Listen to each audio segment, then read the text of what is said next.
All right. Welcome to Mindset Monday number 2.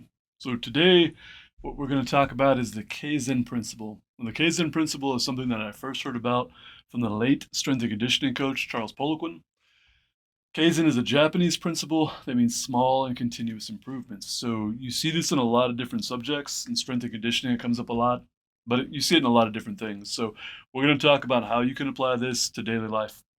Now, looking at an example of how Kaizen has been used, if we look at Japanese swordsmanship versus Western swordsmanship, we see that in Japan, once they had the basic idea of the katana, they really have not deviated from that over centuries. And I know there was different forms of tachi and stuff like that. That's not important for today's talk.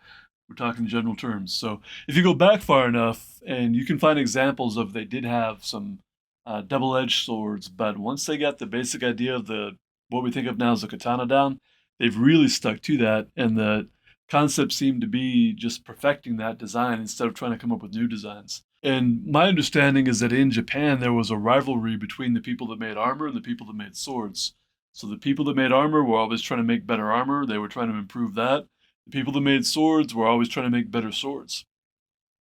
And that rivalry continued until that way of life basically went out of political favor in Japan. That's a different topic.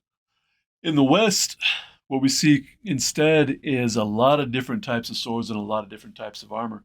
Now, some of those were regional differences, but you can see if you study the subject how these things kind of changed over time.